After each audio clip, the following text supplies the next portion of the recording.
Thank you very much, Commander Foster. It is an honor for me to be here, and Rita, it was a pleasure to spend some time with you last night at dinner. I enjoyed it, enjoyed the nitty-gritty dirt band, all of the entertainment, and Carleen Ashworth, thank you for your service to the American Legion Auxiliary. It is a group that I know the Legion depends on a lot. And to Secretary Shinseki, thank you for your leadership over the last 2.5 years. It's been an honor to work with you, and it's an honor to call you a friend. And I'm honored to be here amongst you for the 93rd Annual Convention of the American Legion, and I appreciate the invitation, and thank you so much for the warm welcome this morning. 2 weeks ago, 2 days after one of our Chinook helicopters had been shot down in Afghanistan, I stood on the tarmac at Bagram Air Force Base in Afghanistan for a battlefield memorial. And I witnessed what is perhaps one of the most solemn ceremonies in the military. It was a ramp ceremony. 40 souls were honored that night. All died fighting a hero's fight. I stood shoulder to shoulder with members of our armed forces to pay our final respects to the soldiers, the Navy SEALs, and the airmen as they prepared for their final journey home. We stood united in our grief, in our pain, and our anger over such a horrific loss of life. As we watched, I reflected on one truth we must always remember: that these heroes died for a nation they loved, doing a job that they loved, knowing that their sacrifice would advance the cause of liberty. None of us should ever lose sight of that dedication to duty and to country. Later that night, our military, with infinite resolve, continued the mission on behalf of their fallen comrades. This is what they do, day in and day out, year in and year out, as servicemen and women have done since those early days in Lexington and Concord. Our military and you, our veterans, are truly America's heroes. As we honor and remember each and every life that we have lost, we recommit ourselves in shared gratitude to serve those who have served us. It's impossible to put a price tag on freedom, but we all know the cost of war is all too apparent. Our men and women return home, some carrying with them the lasting effects of war, wounds that are both visible and invisible. Some return having difficulty adjusting to civilian life. Some come back and cannot find employment in today's tough economic climate. But just as on the battlefield, these men and women continue to put others before themselves to ensure lives are made better and that the ideals that they fought for in lands far away are still cherished here at home. It is that simple and often forgotten concept which is at the heart of the American Legion. It is what you, its members, stand for, and more important, what you fight for on behalf of your fellow veterans.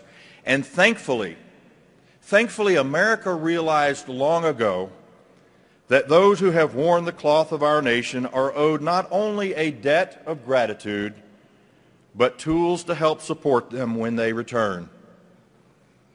After each war and conflict, we reevaluate the programs and services that are offered by VA to ensure that they're not only meeting the needs of today's veterans, but that we are keeping the promise for past and future generations of veterans, a promise that has not always been kept.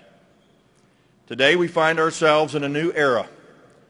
Washington has a spending problem. It's not something that happened overnight. It's not news, and it doesn't surprise anybody. We need to cut up the credit cards and put America back on the path to fiscal sanity.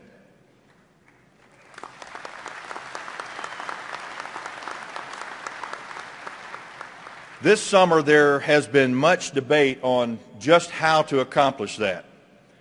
And we've taken the first step, the difficult step, I believe, toward fiscal responsibility. Elected representatives all across this country need to recommit themselves to the job that we were elected to do. Those of us that are in Washington need to recommit ourselves to the job that we were elected to do, and that is to serve the American people. And that's exactly the message that I and my colleagues intend to bring back to the Capitol when we return next week. Now look, our Constitution is pretty clear. It's pretty clear on how we can tax and what we're supposed to be spending our money on. And again, this is not a new revelation. First and foremost, the Constitution provides for spending for the common defense and providing for the welfare of our citizens. Funding for American veteran programs, I believe, is a critical element to the common defense of this nation, and I believe you will see that reflected in the spending priorities in this Congress. But while tightening our belts, while we tighten our belts, let us not remember that we are still engaged in 2 wars and that we are in conflicts around the globe. Now, in the Budget Control Act of 2011, veteran benefits and services were not affected. Every veteran should still be receiving their check, and VA hospitals are operating as normal. But the new Select Committee that has already begun its work will have to trim a minimum of $1.2 trillion out of our budget. And we are out of options. But let me again state very clearly, funding for our military and our veterans is and will remain one of this nation's highest priorities.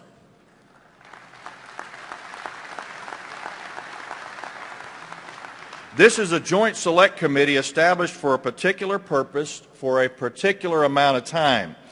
And the Deficit Reduction Committee really is similar in structure to the Intelligence Committee that I serve on, or a Conference Committee, which is actually a temporary committee of members of the House and the Senate that are brought together to reconcile differences in legislation that is passed both chambers.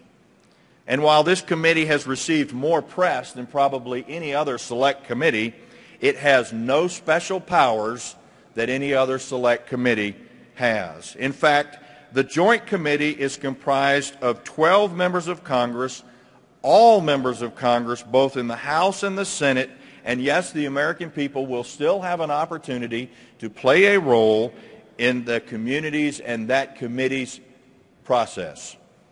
All recommendations from the committee will have to pass both the House and the Senate and be signed by the President before becoming law. Now, coming to an agreement is not going to be easy. You're going to hear a lot of rhetoric from the media and from other special interest groups. But as chairman of the House Veterans Affairs Committee, again, I promise to you that I will not only fight for America's veterans, but that I will stand steadfast in assuring that America's veterans are not used as political pawns in this process.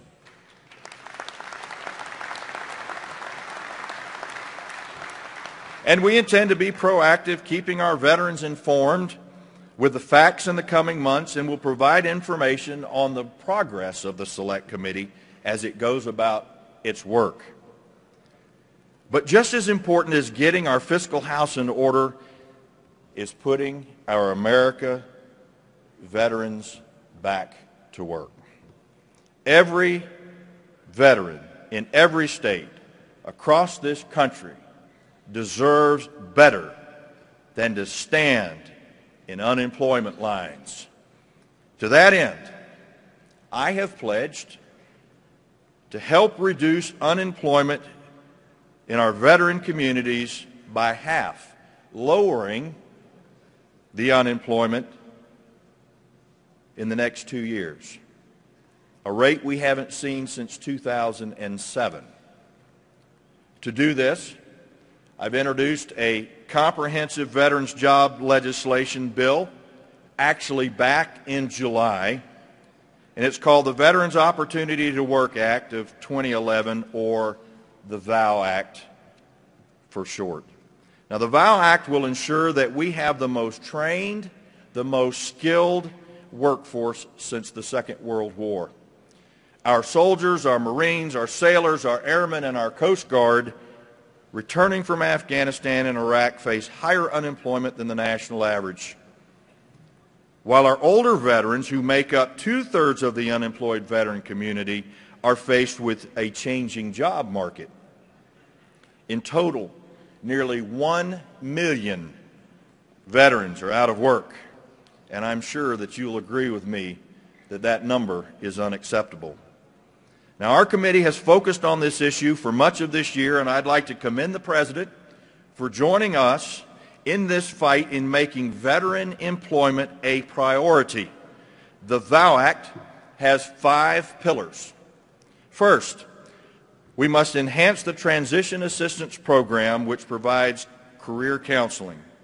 TAP will be mandatory for all separating service members, and we will also make sure that it is meeting the needs of our veterans for the 21st century. Second, we all know that education is one of the keys to success.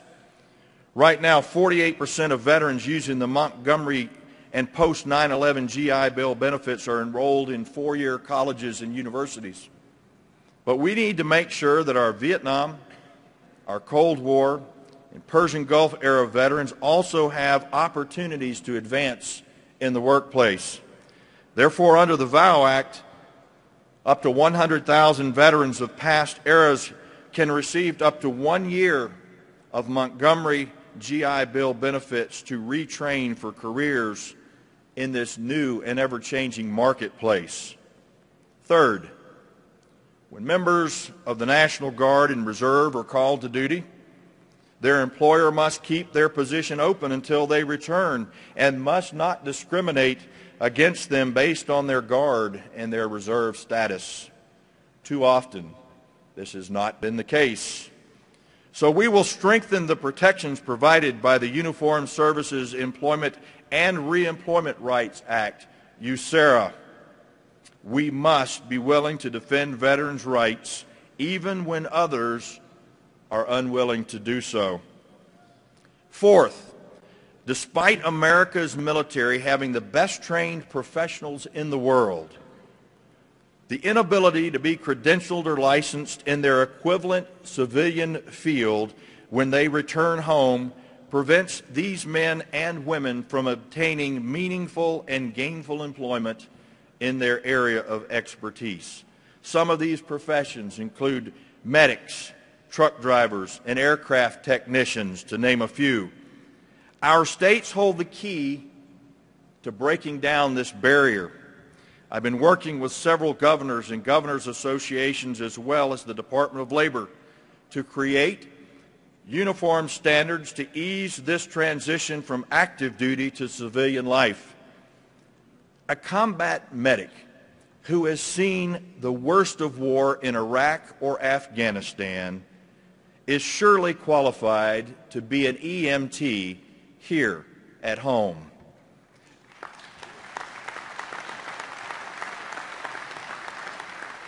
And lastly, I've introduced a bill providing meaningful tax incentives for small businesses that hire unemployed veterans, which will not only provide capital for the business which spurs growth, but also protects the veteran from being a mere tax break hire, a trick that we often see.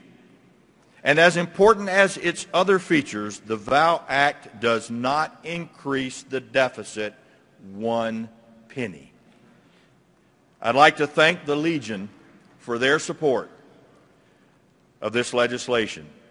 Many of these proposals were supported by the American Legion's National Economic Division, and we would not be where we are today without having their help.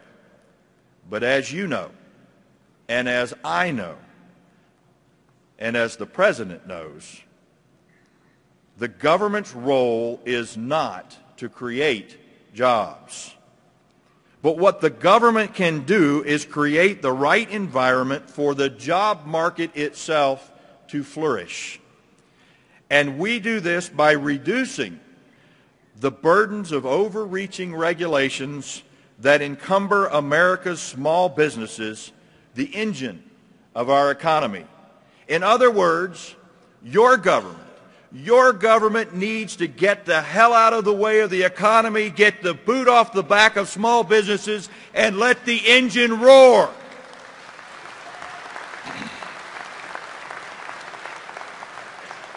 Look, the time to talk is over. We've got to act, and we've got to do it quickly. I encourage each of you to take an opportunity to read the bill available on our committee's website at veterans.house.gov. And let your elected officials back home know what you think. And I look forward to the President signing the VOW Act into law as soon as possible. And while we get our veterans back to work, we cannot and we must not forget those who are suffering with the invisible wounds of war, post-traumatic stress, and traumatic brain injury. These can be some of the hardest wounds to treat.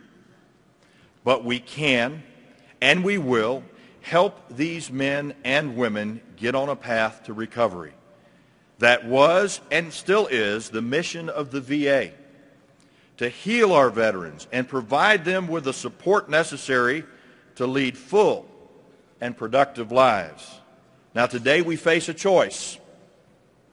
Either we take action to address the deficiencies in the current system, which many opt out of before even receiving treatment, or we maintain the status quo. The status quo, with a rising suicide rate, is not an option. It is unacceptable to me. This summer, a veteran of the Marine Corps testified before the full committee.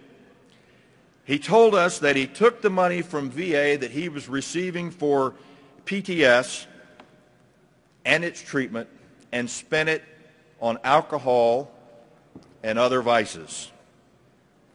It was not until this young man hit absolute rock bottom that he reached out to somebody for help. But instead of going to the VA, he turned to a private organization right here in Minnesota. And in 15 months, he had his life back. He courageously fought his demons and came back a stronger Marine. We've got to find a way to reach these men and women and provide them with the support that they need. We need to transform the culture of VA so that all veterans feel welcome. Again, it's not an easy task, but I believe it can and it must be done. It is incumbent upon all of us to reach out to those who are in pain. And we've also got to help them get as well as possible and to stop just masking the symptoms with drugs. Each of us has the ability to help, especially in our own communities. Legislation is about partnerships. The American Legion's Washington team is one of the finest. You should be very proud of the work that they do on your behalf in the nation's capital. Next month, we will welcome the Legion to Washington for its annual legislative hearing before the House and the Senate Veteran Affairs Committees. And this year, our committee intends to continue its aggressive oversight of VA to ensure that taxpayer dollars are not only being spent wisely, but being spent on veterans' needs, not on bureaucracy. We must also turn the corner on the shameful disability compensation claims backlog, and I heard Secretary Shinseki talking about that. We have heard for too many years too many promises, and this Congress will turn the corner and make VA accountable to ensure accuracy for the first time a claim is submitted. We also want to hear from veterans just like you all over this country, from they and their families, to help us find solutions to problems within the system. Therefore, we want to hear from each of you, whether it's visiting our offices personally, calling us on the phone, sending us an email, or reaching out to us on Facebook. These issues are not partisan issues. They are veteran issues, and that's exactly the way that it should be. A quote from General Omar Bradley, former VA Secretary, stated quite bluntly in 1947, "We are dealing with veterans, not procedures, with their problems, not ours." I promise to each one of you here today, I will not let bureaucracy, red tape, or political brinkmanship stand in the way of caring for America's veterans during my tenure as chairman. You are my priority. This country's commitment to our veterans will never waver, and nor will mine. I applaud each of you and your families for your service to our country and to the American Legion. I thank you for the invitation. God bless you, and may God bless the United States of America.